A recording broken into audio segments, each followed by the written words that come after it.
Well, hey everyone, and welcome to Beyond Church Online. My name is Chris, and I'm the lead pastor here at Beyond Church. And our mission is to inspire people to follow Jesus. But our vision might be a little bit different from maybe churches you've interacted with in the past. And we want to create a church that really everyone would love to engage with, and especially one that unchurched people would love to engage with. While we're taking a break from gathering together physically over the summer, we've got some content that we think is going to be really helpful for you. It's from Andy Stanley and one of our partner churches at North Point Community Church. And our hope is that the following content inspires you to take your best next step on your faith journey, whatever that may be. And if you're new here and you want to stay connected or find out a little bit more about what we are about here at Beyond, you can just subscribe to our YouTube channel or head to the link in the description below. So if you're watching us from somewhere else, you're not in the room with us, we're so glad that you're with us. It's so fun to see this growing community of Christians all over the country and all over the world that are discovering that it's not just what you believe, it's what you do with what you believe, because doing is what makes the difference, and doing changes the world. And Jesus invited us to be a light in our world. And so thanks for joining us, being a part of this community. If you don't have a church home, we'll be it until you find one. So when our oldest son, who is now 30, was 7 years old, this is a true story because I'm in church, so I wouldn't make this up. When he was 7 years old, our standard babysitter, you know how you have like the go-to babysitter that, she's there, and it's usually a woman, that's there all the time. This young lady was our standard go-to babysitter. And one afternoon, she ran over his arm with her Honda Accord in our driveway. Right over his arm. I know, that was the proper response. Earlier, when I shared that story, it was just like quiet. I'm like, the proper response is anyway. So she ran over his arm in our driveway, so we're all running out there, And the silver lining is from that moment on, Andrew had the upper hand in the relationship. It's very difficult to say no to a child when you ran over his arm in his own driveway with your Honda Accord. Andrew, it's time to go upstairs and get ready for bed. I don't think so. Remember when you ran over my arm with your Honda Accord? I'll take a root beer on crushed ice, please, Now, Melissa, the babysitter, was horrified, as you can imagine. But as it turns out, it was an accident. She didn't mean to run over his arm. She didn't do it on purpose. So when we found out, we were home, she was leaving actually, because we just gotten home. She was leaving, it was in daytime. When we, found out that it was an accident, that she didn't mean to, we didn't see any reason to take Andrew to the ER because, it was an accident. Which meant he was fine, right? And I said, Andrew, stop crying. She didn't mean to do it. Stop crying, it was an accident.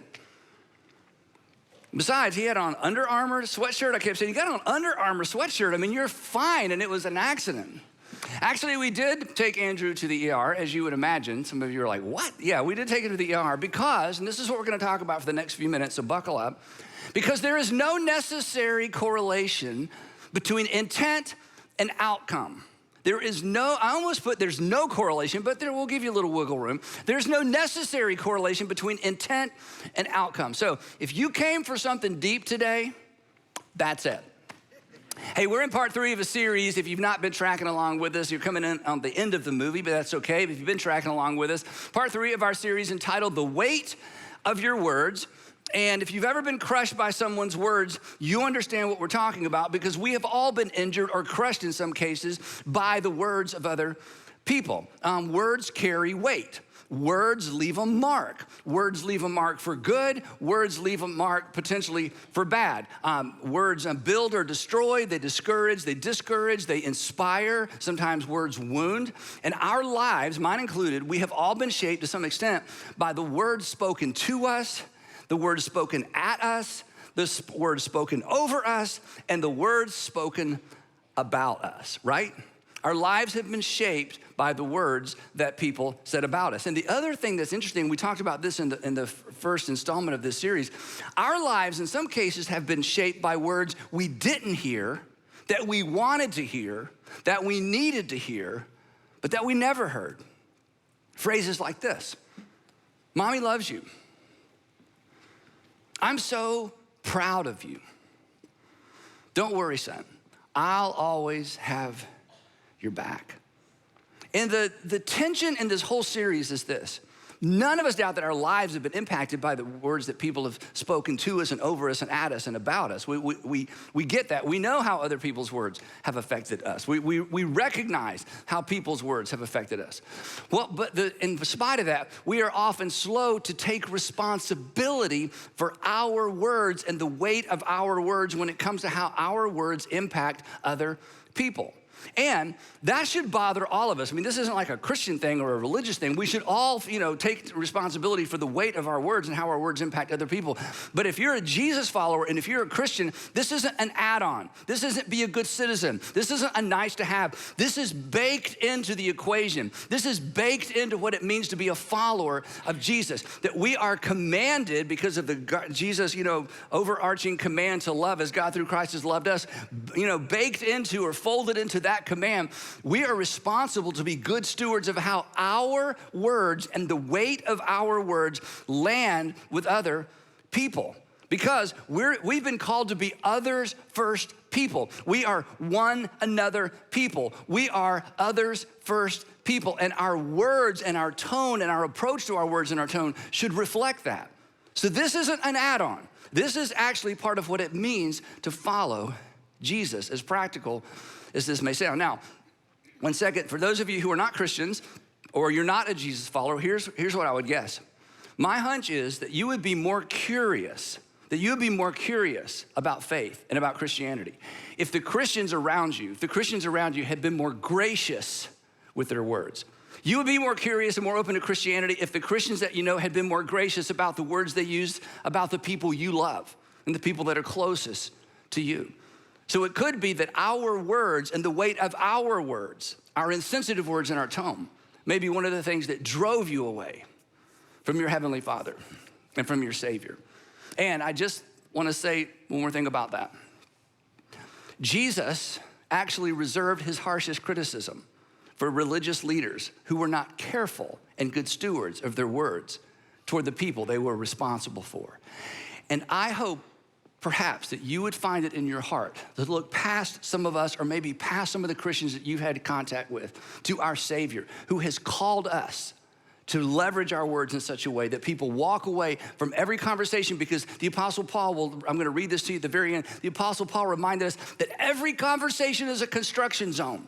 And we are either building or we are tearing down with our words, and we are responsible for how our words land, for the weight of our words in the lives of other people. So in this series, what we've done is we're unpacking 3 dynamics that are at play in every single conversation you have, or I would say in most conversations that you have. And they're at play whether you recognize it or not. And these 3 dynamics determine what people hear regardless of what we say, and how our words land with them regardless of our intent or regardless of what we mean. And the interesting thing is, and this is the dilemma, this is kind of the hypocrisy of this whole series, is we've all been on the receiving end of all 3 of these dynamics, positively and negatively, which means we should be so dialed into this that we should get these right every single time, and still we don't. So the first one we talked about in the first part of this series was this, that words aren't equally weighted, that some words weigh more than others, and that negatives way outweigh the positives, and that the ratio of our words is important if we want people to hear what we're actually saying. Number 2, the second part of the series, we talked about source determines weight. The source of a word determines the weight of a word. Who said it determines the impact of it. Who said it determines the impact of it. And the takeaway was this. We said that when we're in conversations, we need to remember who we are and what we represent to the person on the other side of us. We should always take into consideration who you are. You should always take into consideration who you are and what you represent to the person on the other side of you, because even though you are in a relationship with them, chances are it's not the same relationship. There's almost always an inequity. And because of that, we should be cautious with our words and use the weight of our words in such a way that they leave a good memory. They build rather than destroy. So today we're gonna talk about this third one. It's a little bit more difficult and challenging to explain, so I'm gonna try to give you lots of illustrations and then one application at the very end. Number 3 is simply this, that intent is usually irrelevant. That the intent of our words oftentimes is usually irrelevant because, going back to the big idea I introduced a few minutes ago, there is no necessary correlation when it comes to a lot of things, but especially our words.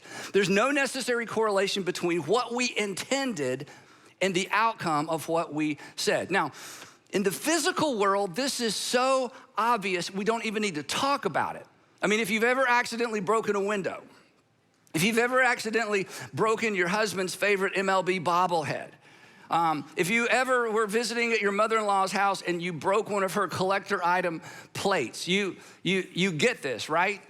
They were all, in every case, this is an accident. These were accidents, but the window still has to be replaced. The bobblehead still has to be glued back together. And the collector plate, where you have to go online and try to find that exact plate to match the other plates. And, it's just, generally an endeavor of futility. But still, it doesn't matter. The fact that it's broken, there's something you have to do. And here's the other thing. When it comes to physical objects and items, this is so obvious. Again, it hardly needs to be stated. But when it comes to our words, it's easy to miss. An explanation or explaining does not equal repairing. Explaining doesn't equal repairing. We know this with physical objects. Explaining what happened and that it was an accident does not equate to repairing anything. In fact, in some cases with our words, as we're gonna see, an explanation is actually irritating. When it comes to hurtful words, an explanation is oftentimes irritating. Not only does it not fix anything, it actually makes things worse. When we're on the receiving end, because this is the best way to understand all of this, when we're on the receiving end of hurtful words, accidental hurtful words, and the offender begins explaining what they really meant, it's irritating and it's irrelevant. Because in those moments, we don't need an explanation. In those moments when we've been hurt by someone's words, we don't need an explanation. We need to be glued back together. And an explanation doesn't glue us back together. And again, just thinking of this when we're on the receiving end, when somebody hurts us with their words, I mean, we've all been there, and they wonder why we're still upset. I mean, they've just given us an explanation and we're still upset after their explanation. Nothing could be more insensitive than that, right? It's like the explaining doesn't do anything and they look at us like, what's wrong with you? But the crazy thing is when I hurt someone with my words, or you hurt someone with your words, we forget all of that. And we retreat to the very thing we don't want the person who hurt us to retreat to. We immediately retreat to intent. I didn't mean it that way. I didn't mean it that way. That's not glue. Nobody's put back together with that, right? That didn't come out right. Wait, let me back up. You can't back up. That didn't come out right. I was trying to be funny. Why are you crying? Everybody's upset. Why? I was just trying to be funny. It wasn't my intent to hurt you. Now, this is so important. Do you know what that statement and the other three statements and statements like them, do you know what these kinds of statements, and we've all said them, do you know all those statements? Do you know what those statements communicate? And you don't do it on purpose. None of us do. They actually communicate blame. We're blaming the person we hurt for taking what we said the way they took it. I'm blaming the person I hurt with my words for taking my words the way that they took them. If they had not taken my words the way they took them, their feelings wouldn't be hurt. They wouldn't be so upset. So actually, it's not even my fault. It's actually their fault. They were wrong to interpret my words the way they did. It's their fault they got their feelings hurt. They should be more mature. They should be tougher. They should be more professional. They should be smarter. And again, in those moments when we begin explaining our intent, our goal, our intent is not to blame. We're just explaining. But explaining sounds like blaming. Explaining feels like blaming. And you know that, and I know that, because we've been on the receiving end of that. And they're talking, explain. And they think they're gluing us back together, and they're just making it worse, right? Because when someone, or let's just say when we combine an explanation with our apology, not only does the other person feel blame, they actually feel something else as well. Again, we've felt this. They also feel pressure. They feel an expectation. Since I've explained myself, I expect you to feel better now. And then when our apology and our explanation doesn't work like a magic wand, you're back in Kansas now. And I mean, suddenly, I'm supposed to suddenly be transformed and transported back to some moment before where everything's fine, when it doesn't work like a magic wand or a Jedi mind trick, and they're still angry and withdrawn and upset, and we've already apologized and given our explanation. Then, you know what we do? We press harder. I said, I'm sorry. Implication, why aren't you fine now? I expect you to be fine now that I've explained. Why aren't we fine now? Why aren't we, this is the implication, why aren't we back to where we were before I said what I said? Ultimately, this is your fault. I have done my part to get us back to where we were, and you're not back there yet, so hey, I'll wait on you. I've done all I can do. We've been on the receiving end and we hate it, we dish it out, and we miss it. This is a big deal. And the reason they're not better is this. Again, bring this back into the physical world. This all makes perfect sense. For the same reason that my apology for closing my car door on your fingers doesn't automatically transport you back to your pre-crushed fingers condition. Because, don't miss this, apologies don't reverse and erase accidental injuries to the body. Apologies don't reverse and erase accidental injuries to the soul when words are the damaging tool, when words have been used to hurt. They don't reverse and erase accidental injuries to the heart, to the relationship, to the security of the relationship, or to the confidence the other person has in us. An apology combined with an explanation sounds like an excuse. It sounds like another attempt to simply shift the blame. Now, this isn't always the case, but in some cases, word damage is way worse than physical damage. You see, if you slam my hand in your car door, I'm 99.5% sure that was an accident. I immediately assume you didn't mean to do that. But I'm not so convinced you didn't mean what you just said.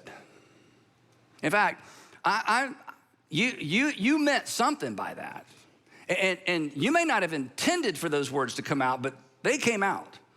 And you may not have intended for those words to come out the way they did, but they came out, which means they were in there.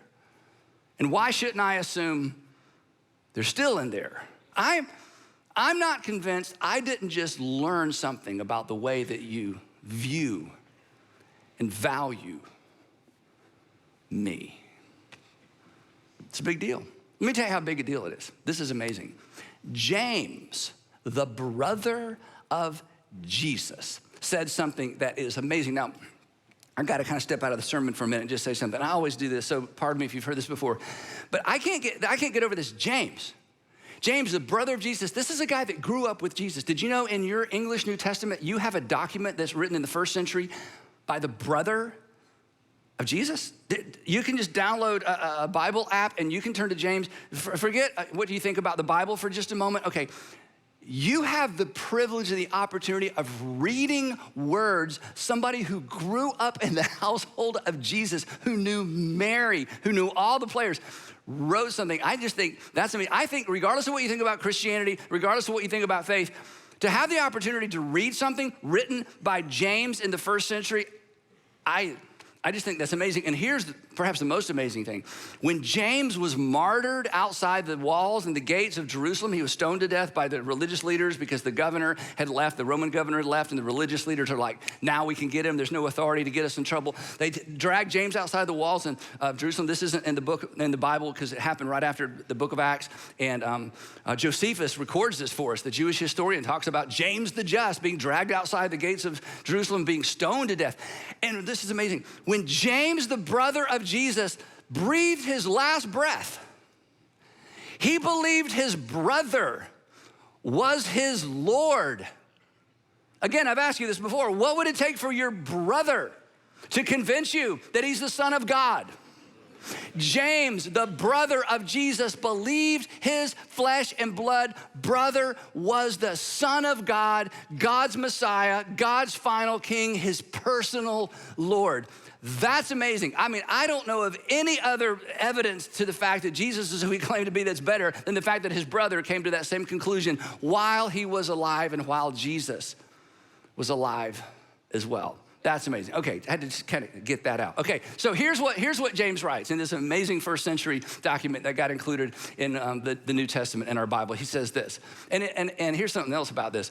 If you generally think, I don't believe the Bible, you're gonna believe this part, all right? Listen to this. We all stumble in many ways. Any exceptions in the room? Yeah, exactly. He says we all screw up in many ways. We all mess up in many ways. I mean, there's all kind of stuff we do wrong. But anyone who is never at fault in what they say is perfect. Here's what he means by that. He means if you can control your mouth, you have arrived. Everything else is easy compared to that. This is the epitome of maturity. This is the highest standard you can attain to. If you can ever get control of your mouth, James is like, you are golden. You are a mature person. Because there's nothing more difficult to tame, he's gonna tell us, than the tongue, our mouth, the words that we use. In other words, mouth control. Some of you need to put this on your refrigerator somewhere. Mouth control is the ultimate self-control. Mouth control is the ultimate self-control. Listen, this is amazing. You may be, no matter how much you weigh, no matter how strong you are, your mouth has the potential to inflict damage on every single person you know. Your mouth has the potential to inflict damage in the lives of strangers. And the closer you are to someone, you know this, the more power you have to inflict damage on them. I mean, your mouth and my mouth is our greatest weapon. It is also our greatest potential to build other people up. And James says, if you can get control of that thing, you're golden. You're good to go. Because mouth control is the ultimate in self-control. Then he says this. Gives us a word picture that we can all relate to because of the last 10 or 12 years of what we've seen out on the West Coast and some other places in the United States. Consider what a great forest is set on fire by a small spark. That used to be something we would have to imagine, but over the last 10 or 12 years, we've seen what a campfire that's left unattended can do to tens of thousands of acres and neighborhoods and lives that have been threatened and lost and property damage that goes and counts up into the billions of dollars because of a single spark, one act of irresponsibility, or just some freak of nature that starts a fire in a forest. He says one single spark has the potential to burn down an entire forest, lay an entire forest to waste. One single spark. So consider what a great forest is set on fire by a small spark. Your mouth, if I can personalize this, is a fire. Your mouth is a spark. My words, your words have the potential to be the spark that burns down a relationship, that burns down a marriage, that burns down a life, that burns down a child, that burns down somebody's self-esteem, someone's confidence. And we know that because we've had other people's fire inflicted on us. The real danger of a fire is that it spreads quickly. It's not isolated. Starts small, doesn't stay small. A few words have the potential to create a great deal of harm. Now, there are two things you do with an unintentional fire. Two things. You can either try to contain it or you can extinguish it. When it comes to the fires we start in other people's lives with our words, our natural inclination is to attempt to contain it. That's why we explain it. Explaining is not containing. We think it is. Explaining actually spreads the fire, and you know this. Because somebody's hurt you with their words, and when they circle back around and try to explain, it does not help. It irritates you. It reminds you they don't even understand the damage they've done. When he or she begins explaining the words, the hurtful words that they inflicted on you, right? It just makes things worse. Fire spreads. Explaining, again, is actually an admission that we don't really understand the damage we've caused with our words, and it makes it worse. So, don't explain in an attempt to contain that only increases the pain. Don't explain in an attempt to contain that only ramps up and increases the pain. That's just not the way forward. The goal for all of us as human beings, but the goal for those of us who are Jesus followers is to extinguish it, to put it out. And word fires are extinguished with two things, and neither come natural, and for some of us, it's even harder than other people. Word fires, like any kind of relational conflict, are extinguished with a big dose of humility. Humility means I'm going to submit myself to you. Humility means I'm going to put you and your interest and your well-being ahead of my own, even if it costs me. Humility is placing oneself under and making oneself available to someone else. It's taking full responsibility, humility, and sensitivity. Insensitive words require sensitivity to empower a person to move beyond the insensitivity. And explaining is insensitive. That's why it makes it worse. So we need humility and we need sensitivity. That's how you begin to extinguish the fire. An explanation, think about it this way. An explanation elevates me. Humility elevates the other person. An explanation elevates me. How does it elevate me? Because my explanation is, I want to be understood. I don't want you to misjudge me. I want you to understand where I was coming from. I want you to know my real intent. Suddenly it's all about me. I've hurt you. I've taken something from you. And now I want you to understand me. When you think of it that way, it doesn't make any sense, but it's just where we go. Unless we can remember James' words, and unless we can remember the weight of our words. Because you not understanding me after I've hurt you is completely irrelevant. And trying to get you to understand it is extraordinarily insensitive. So I'm gonna give you an application. You don't need to write this down because you'll remember it. What does it look like and what does it sound like to extinguish a word fire? Here's the answer to that question. You ready? It sounds like this. I'm so sorry. And then here's the most important part.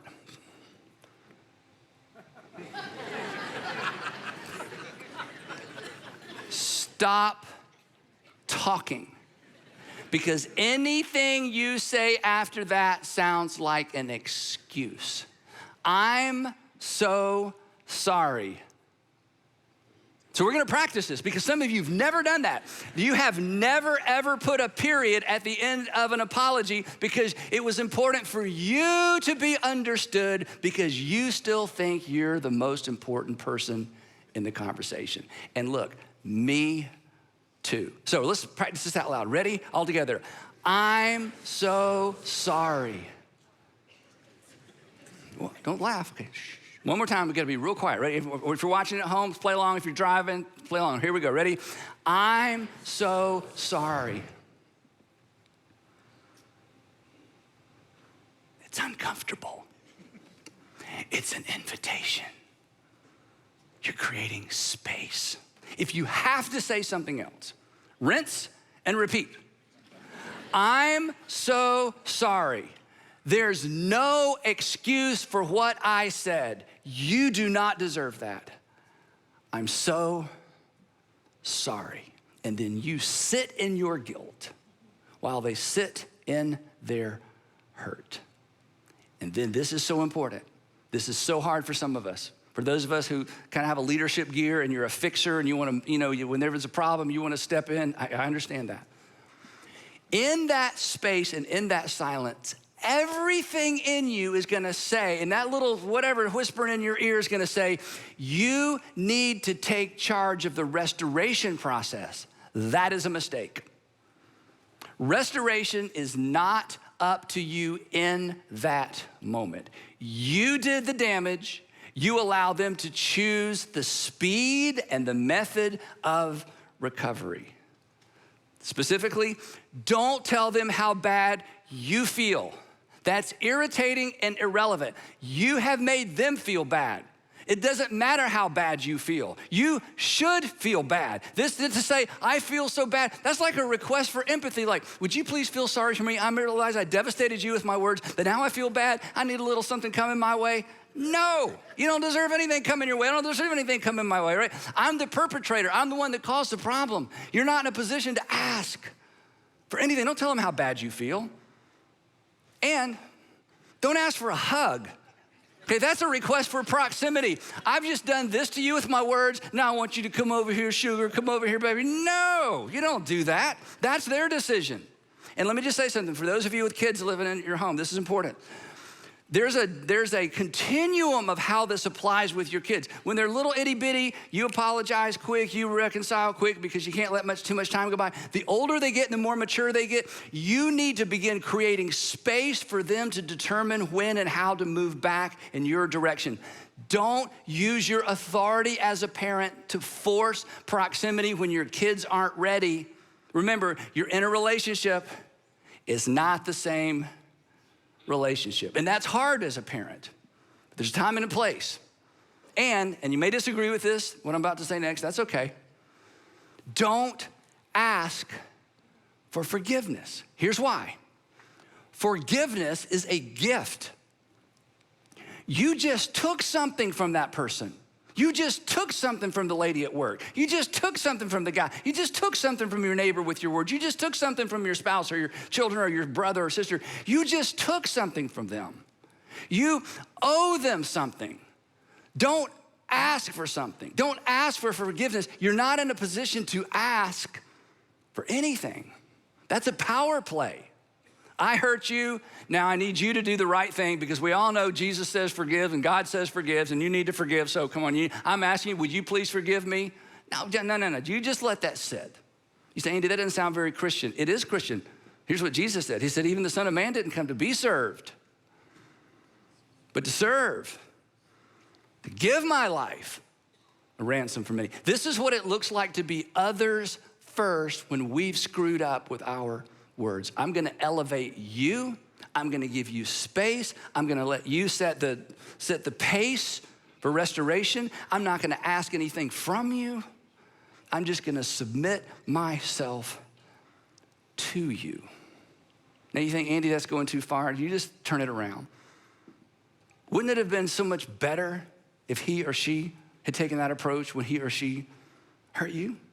Instead of coming on strong, fix it, I feel pressure, why aren't we better, why? And you're just like pushing, and they're trying to contain the fire and they're just blowing, oxygen on the fire and just making it worse. And then they can't figure out why you're not okay. And then they walk away and you're like, wait a minute, he hurt me, now he's mad at me because I didn't respond the way he or she thought I should. What's going on?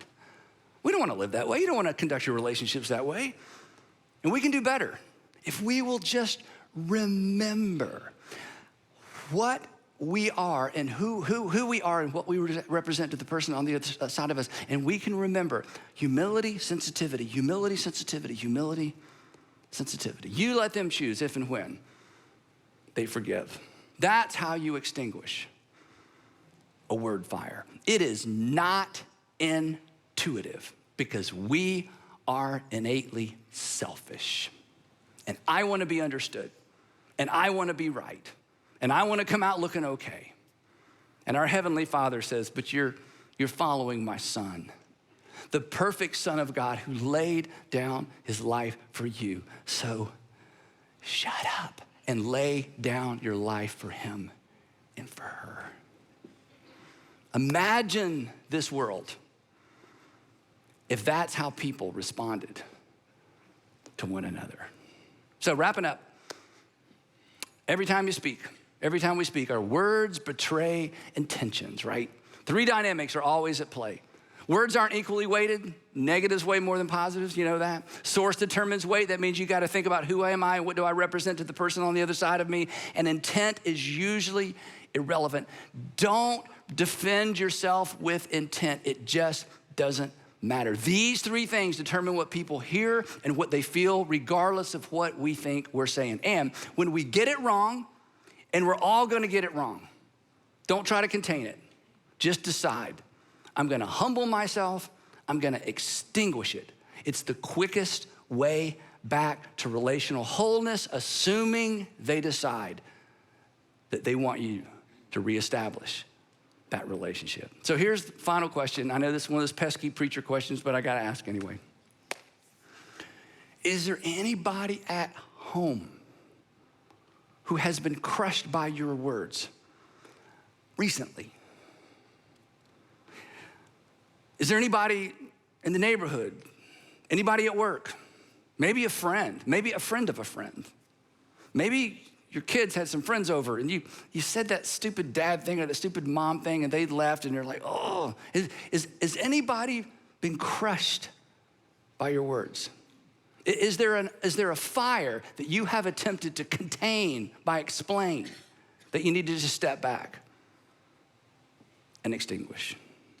The good news is this: your mouth, that's so dangerous, is also a tool that can bring about good if you'll choose to use it that way.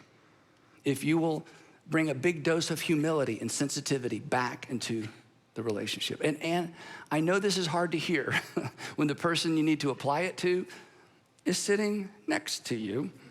I know it's hard to hear this when the person you need to apply it to is somewhere close to you.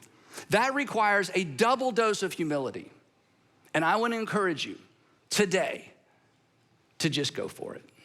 As hard as it is for you, it will be extraordinarily healing for them.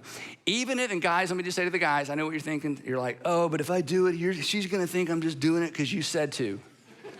Look up here. That's why it is a double dose of humility. You know what? You're right, honey. I'm doing this because Andy talked about it. And I'm doing it because it's what I need to do. We can do this. Go for it. And whereas that's good advice for everybody, if you're a Jesus follower, this is what love sounds like.